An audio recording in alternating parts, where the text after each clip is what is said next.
দুনিয়ার উপরের ঘরের জন্য কত কিছু করি, অথচ মাটির নিচে যেই ঘরটা আমার জন্য অপেক্ষমান, ওই ঘরের জন্য আমার কতটুকু প্রস্তুতি। আল্লাহ তো বলছে যে সুম্মা আখাযনাহু বাগতাতান, একটা নির্দিষ্ট সময় আছে, যেই সময়টা আসলে মালাকুল মউত ফেরেশতা জানটাকে নিয়ে চলে যাবে।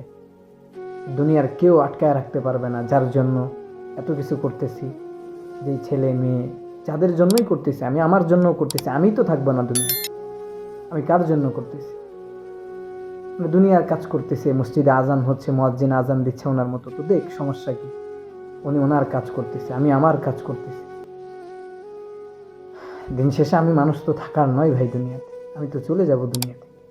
আমি এই মুখটা নিয়ে আল্লাহর কাছে কিভাবে দাঁড়াবো বলে? যে আল্লাহ বিধান দিলে ইবাদত করো, আমি আল্লাহর কুদরতি কদমে সেজদা দাও 5 বার, যে বিধান আমি আল্লাহ তোমাকে দিয়েছিলাম কতটুকু মান্য করেছো আজকে হিসাব দাও। আল্লাহ তো কিয়ামতের দিনে এটা প্রশ্ন করবে। নবী আলাইহিস সালাতু ওয়াস সালাম বলছে যে ওয়ামাযা আমিলা ফিমা আলিমা, তোমার জানার মধ্য থেকে তুমি কতটুকু আমল করছো, জবাব দাও আল্লাহর কাছে। সেদিন আপনি আমি যদি দুনিয়াতে এই হালত হয়, আজান শোনার পরেও যদি ভ্রুক্ষেপ না করি, তো আল্লাহ তাআলার কাছে কি জবাব দিব আমরা?